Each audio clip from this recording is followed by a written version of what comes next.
Hello, all heroes, and welcome back to Invincible Guarding the Globe. And today we are going to be taking a little peek here at the teaser that we have here for the new hero incoming. Been out for a couple days now, and it's got missions for every single day, giving you a little bit of advanced currency before the official new character event. Going over the listing here, we're closing in on new recruit yet, not official yet, but almost. Give us a few days, and this next talent could be yours. Now, not too hard to figure out who it is, as you can see by the fact that we have a literal iguana that they just slapped on the image there. The new character is Iguana, and how do we know this? Well, other than the obvious, you know, freaking iguana on screen there, we have actually already seen her before. You see it a little bit sooner in the Black Samson case file, but we'll take a look at the Adam Eve one for now. If you go into the battle, some of them have Iguana in the game here. We only see one ability right now. We don't talk about leaks and data mines on this channel, but I will say that there's ways to find out from a friend of a friend of a friend what the rest of it does, but right now we're just going to talk about what's actually in the game here. You can see her main ability, which is Predator Strike. She lunges at the enemy with the lowest HP and unleashes a rapid scratching combo, dealing 280% of her base damage and healing for a pretty noteworthy chunk of the damage dealt, so a little bit of self-sustain there. And then she applies wounds, which means she will play very nicely with not only King Lizard, but also possibly Battle Beast or Thula. So what can we get from this? Well, we do see that she's considered a medium speed character, but I suspect that this ability kind of is meant to make her kind of zippy, where she'll just dash to an enemy nice and quick. 16 seconds isn't too long. Criminal, obviously. The interesting thing about her tags, though, is that she is Lizard League Malefactor's melee grounded, but she is not human. That was the thing that always threw me for a loop with King Lizard, is that he's considered human, which doesn't, it confuses me a little bit, if I'm being totally honest.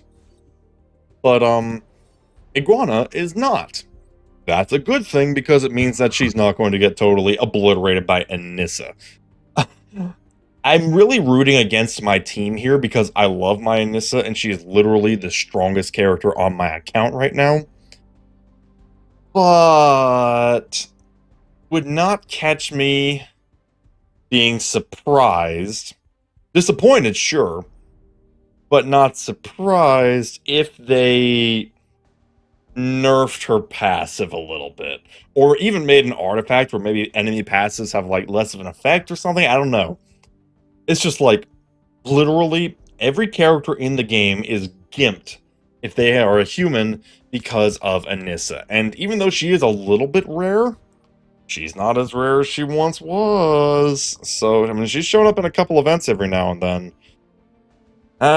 It's unfortunate, but Iguana, thankfully, totally dodges that problem. She is a Lizard League and a Malefactor, but she is not a human. Now, what I want to talk about here is kind of some expectations that I have with how she is going to play and how she's going to mix with King Lizard. Now, the thing with King Lizard is, if we're looking at the maximums of his passive and his fourth ability, he actually does get Lizard League synergies. He increases the team's defense when he's fighting against Guardians of the Globe, and then he also just straight up gives Lizard League members crit chance boost. That'll be nice for Iguana, because it basically means that she will do more damage and hopefully do more lifesteal and mow some people down before they can really retaliate on her. But also, if we remember this ability, you upgrade, you unlock it at level 3, but it gets, of course, best at level 10. Anytime an enemy dies while wounds are applied, any Lizard League ally's base attack is increased by a percentage until the end of the wave, or in the case of things like Arena, the end of the battle. So, keeping in mind, she does wounds. She does do wounds at least with her main ability. Will she do wounds with her other abilities? We'll see. We don't know. but she at least does do wounds with her main ability, which means she will synergize with King Lizard's Deadly Focus and hopefully help him trigger this more often, meaning that he'll boost his own base attack and Iguana's base attack. So that's what I'm hoping for. I'm hoping for her other abilities to have wounds, and I'm hoping for her to be real fast, because if she gets pinned down by a Viltrumite, they might beat the holy snot out of her. And that's the thing, too, is even though her presence is going to make King Lizard much more viable, and in turn make herself better for playing with King Lizard, I am not sensing a meta shift, unless suddenly wounds with like Battle Beast and Orthula goes more hog wild than I could possibly imagine. I'm not sensing a meta shift. They'll do good, and I think they'll do great in like GDA ops and stuff, which is a major part of the game, let's not forget. But I'm really not sensing that they're going to necessarily shift the meta. Now, that said, let's talk about the future here, because I think if we do get another Lizard League character, it's going to be Komodo.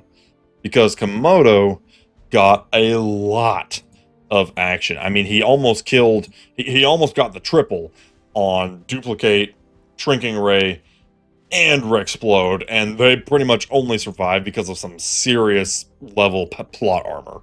Like, seriously. That was a biggie. So there's a lot riding on him.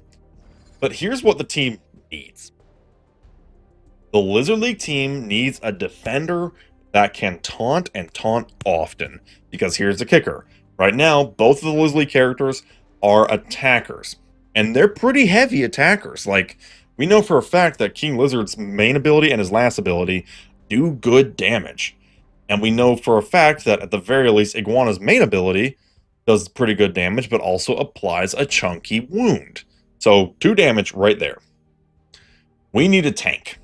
And we need a taunting tank. We need Komodo to be a high defense, high power taunting tank. If he can do damage or maybe even inflict wounds, great. That would synergize with the team perfectly.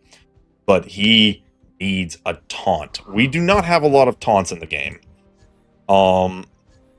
If we're taking a look at our defenders here, I believe, does Alan get a taunt? Alan does get a taunt for up to 5 seconds if you take him all the way up to level 10, which 5 seconds is pretty good.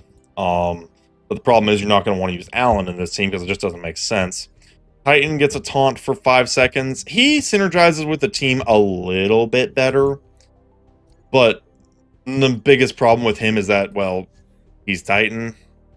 Sorry, he's just not that great. Not that great. Does the Immortal get a taunt? I feel like he doesn't.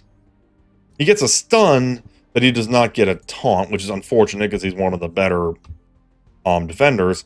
And then Lucan does get a brief taunt, but again, it's brief. I mean, well, it's 5 seconds again. Problem is, 5 seconds goes by quick. 5 seconds in this game goes by really quick. I feel like Komodo should have a way to keep an almost perma-taunt so that the enemy has to stay on him in order for King Lizard and Iguana to do their work. We'll see, but I don't know. I've never personally seen taunt as an issue. I mean, shoot. Half the time when I'm fighting a team protected by an Alan, Alan's the last man standing. I mean, that's not ideal. So Komodo, I would be really happy if Komodo was a really aggressive and constant taunter. But we'll see. Right now, we'll get there when we get there. We'll see if we even get Komodo next.